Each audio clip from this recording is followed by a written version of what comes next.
My father bought the house in 1981. The original fireplaces and mirrors and woodwork is all still in the house, so he was thrilled to get it. I remember him driving by to show us the house, and it was a scary house. Just the way it looks is very scary.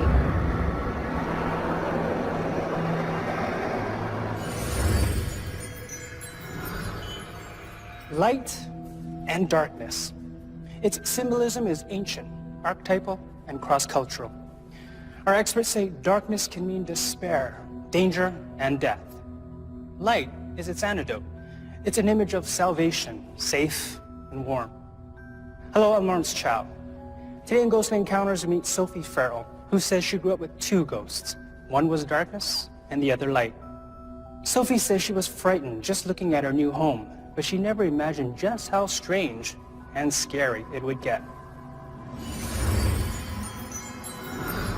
Every other weekend we would go visit my dad. We were scared of the house. I was maybe 14 or 15 when he bought it, and my sister was 3 years younger than me, and we were scared of the neighborhood. We were scared of the house. My dad was very slowly renovating. When the lights would go out and it was dark and you just heard the big clock downstairs ticking, it was fairly scary.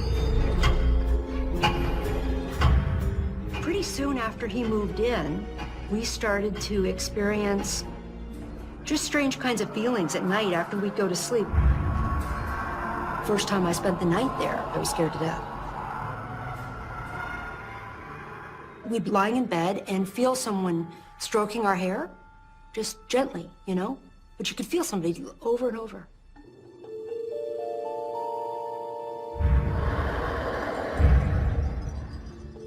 And my sister and I would sort of compare notes about it. We slept in the same bed.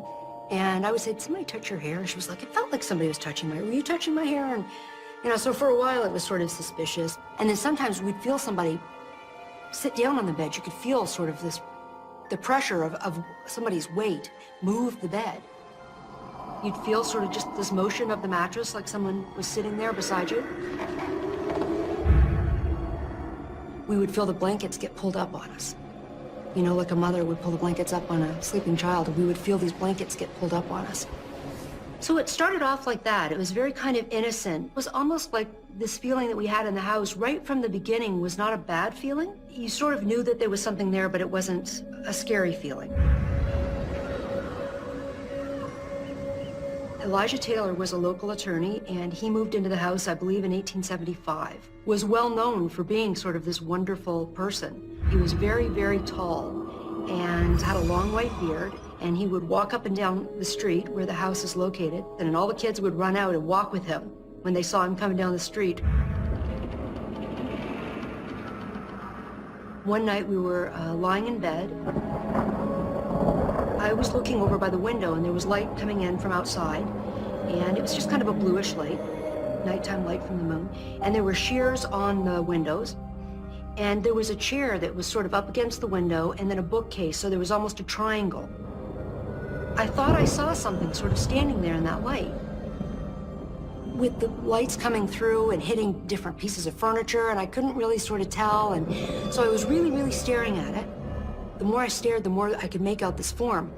And what was scary was that I found the eyes. You know, if I stared right where they would be, it felt like he was watching us. It was very scary.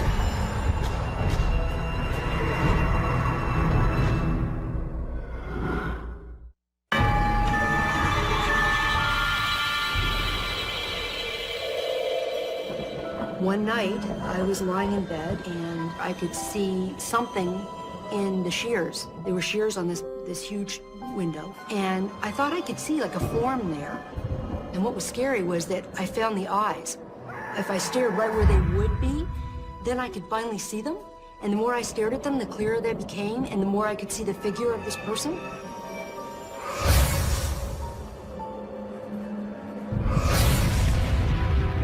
I would think that it would be gone, and I'd sort of look back again and find the eyes, and then I could see it. The face was not angry or scary. It was sort of a strange experience. I didn't wake my sister up because I was afraid that it would disappear. That went on for 15 minutes which I don't know a lot about the experiences of other people with ghosts, but I think that's a long time to see one thing and have it not move.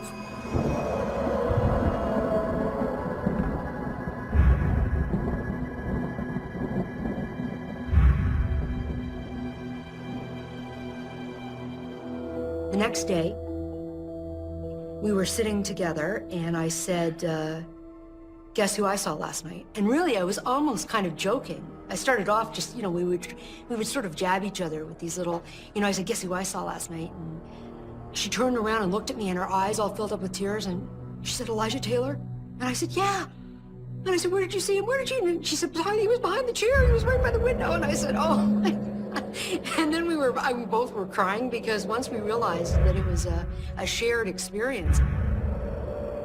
And after that, we knew that it was there, and we agreed that it was not a bad feeling. It was not a bad experience. He was not scary. We didn't get the feeling that he was trying to hurt us or cause any kind of harm, so we weren't afraid of him. My father had a party one night, and we had gone up to bed, and people always were wandering. Whenever there were people over, they always escaped the party and went off trying to see what was in the rest of the house. We heard somebody come up the stairs and thought that they were probably looking for a bathroom. And we heard doors opening.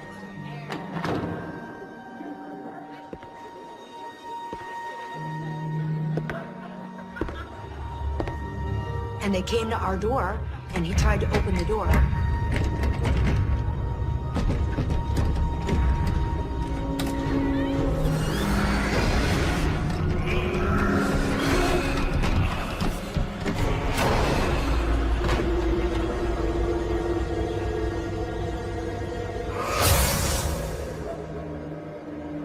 Two teenage girls, people are downstairs drinking, some guys upstairs wandering around. It was a little bit scary. Certainly you're in your nightgown in bed, you don't want somebody coming in. And he didn't let him in. Just that he would reveal himself to us, that he would just be standing watch while we were sleeping, the blankets being pulled up. It was a nice feeling, a fatherly or grandfatherly kind of a feeling.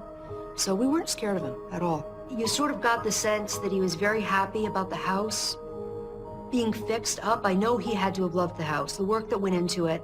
It's very personal, kind of a place.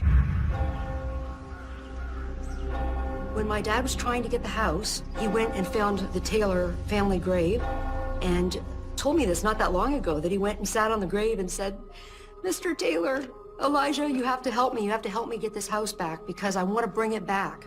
I want to save it, and it's just going to get bulldozed or it's going to get looted, and your dream of this beautiful house will be gone. So he did get the funding for it, and we like to believe that Elijah played a little part in that. I know that he would have wanted somebody to come back and make a difference in that house and save it.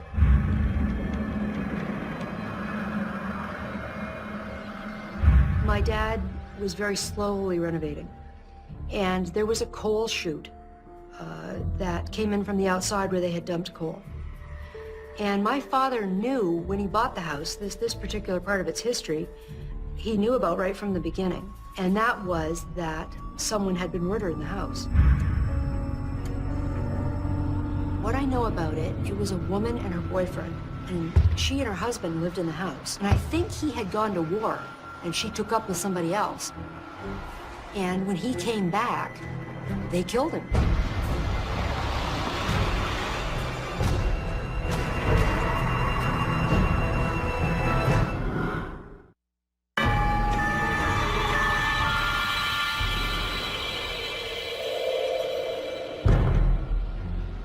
My father knew when he bought the house that someone had been murdered in the house.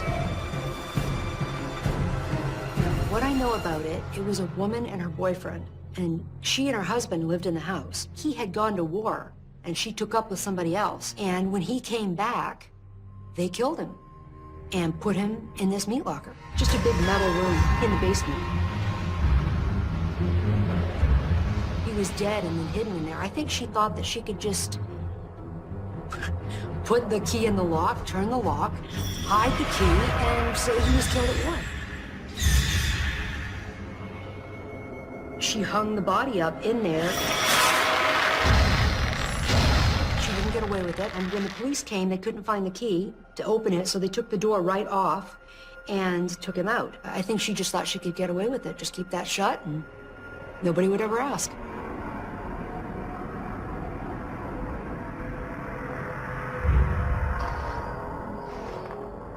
My dad was renovating, and there was a coal chute that came in from the outside where they had dumped coal.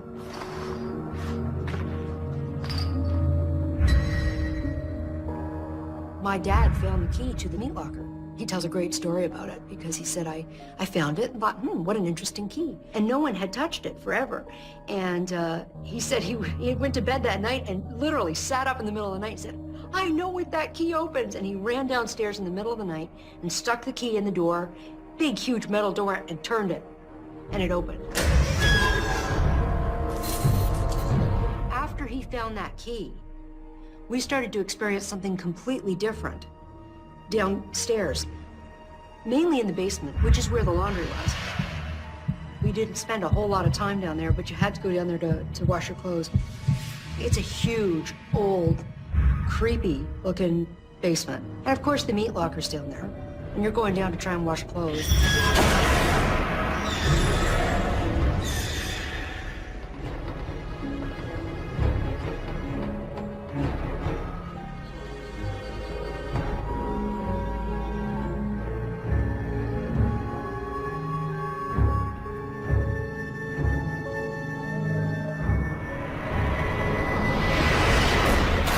The washing machine lid has slammed down on me many times. Unless your washer or dryer are broken, there's a massive hinge on it because it's metal, you know. And the washing machine, even with that heavy hinge, has slammed down on my hands so many times, mid-arm. I went through a couple of years where there was always bruises across here from this thing, you know. People are like, what is this going on with you, you know? And you're like, yeah, it's a ghost, and when I try and do laundry, it hurts me. And it wasn't even just me that it did that to. Thank goodness. I don't think it wasn't like, you're evil and I'm going to hurt you. It would hit other people as well. Yeah, there's somebody very angry in the basement. Very angry. I wish he would do some of the laundry while he's down there. Might as well help if he's going to take up space. Sophie makes light of the situation, but the events in the basement are about to get very serious. Whatever is down there is angry and out to hurt someone. Sophie tells us that it's the key that unlocks a wrathful force in the basement. In the famous fairy tale of Bluebeard, his young wife defies him by using a key to open a forbidden door. She discovers a dungeon full of the decapitated remains of his previous wives and very nearly joins them. Our experts see many similarities with Sophie's story. The key in both stories is the key to knowledge. Bluebeard forbids his wife to use the key that reveals his murders, while the key in Sophie's story reveals the vengeful nature of a murder victim. There was a person who helped my father do the renovations, and he used to leave smiley faces on the mirror for my daughter. And he came to us one time and asked if we were angry with him. And I said, no, why? And he said, well, there's something written in the mirror. And I said, well, what's written in the mirror? And he said, well, come downstairs.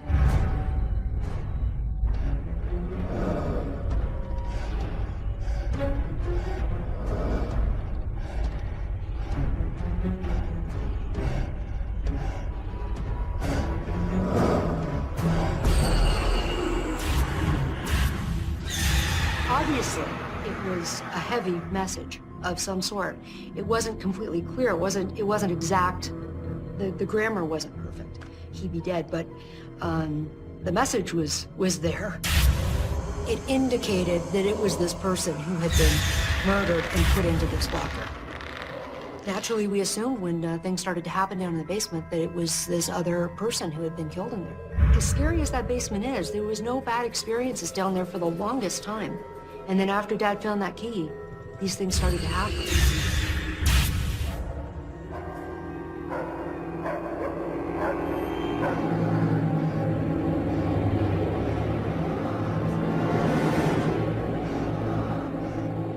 The worst thing that happened in the basement was I was down there once doing laundry.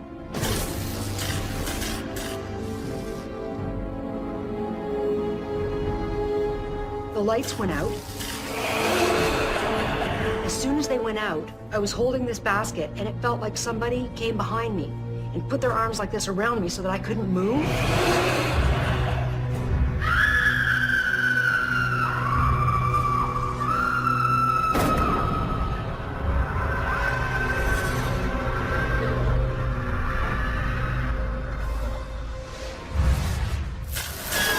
That was no Elijah Taylor feeling. That was terrifying. I was out of there. I was just, I cannot deal with anything touching me again. Or, you know, how far can they go? You know, can ghosts really, really hurt you? I mean, knowing that it could touch you was enough for me. You know, I don't know how far that can go. So when I saw that, I ran. Laundry on the ground. And after that, it was intimidating. Like, it was the worst thing to know they were close to be watched because you knew it was going to be a bad experience. You know, everybody tried to have somebody go downstairs with them when it was time to do the laundry. So I would say, I know. Before I went down the stairs, I would start saying, I know you're down here. I'm sorry you're dead. Just let me wash my clothes. But, yeah, I didn't laugh then, though. I was scared. It was scary. We saw Elijah Taylor one more time. We were in the garden helping my dad pull weeds. Saw up in the window, it would have been the same window that we had seen him from the inside. The curtain was pulled back and he was just standing up there. He was just watching us and we were picking weeds. And it felt like he was watching us. Bit by bit, making changes, piece by piece. Keep working on this house. This is a good house. It'll take care of you if you take care of it. It took care of me. That was the real feeling that you got from him, that he was very happy that we were there and definitely proud, very proud that we were taking care of it and that it was going to be back the way that it had been in 1872, you know? I hope he's still there. There's so many people in and out of the house now. There's not a whole lot of very quiet moments, you know? You still get a sense that there's something going on in the house, but it's not as right in your face as it has been in the past, you know? You know, you look, something's moved, you go, okay. It's still there, but it's not threatening anymore. It doesn't seem as threatening. Sophie tells us that in her house, there's light and darkness together within one ghostly world. Like many supernatural stories, the evil resides in the basement and the good on the bright upper level. Our experts say notions of light and dark are very much about one's point of view. A person who sees the world as a bad place and who thinks there is no hope of anything better is someone who has a dark mind. On the other hand, a person who tries to find the good in everything is a person who is of the light. Do dark minds only see dark things? Will a person with a negative attitude see scary ghosts? Sophie tells us that over time, the ghostly activity in the house quieted down and that they are not as frightened as they once were. Has something in the house changed? Or was it the attitudes of the people who lived there? They talk about negative energies, you know, attracting negative energies.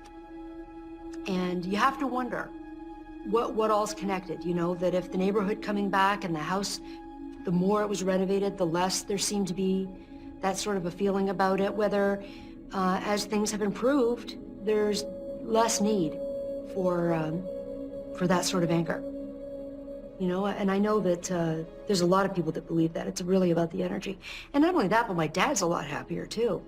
He was going through times in his life when he moved in that he was not such a happy camper. If you're going through hard times in your life, you tend to attract that, you know, and maybe now that everybody's having a pretty good time, things are kind of looking up, the area's looking up.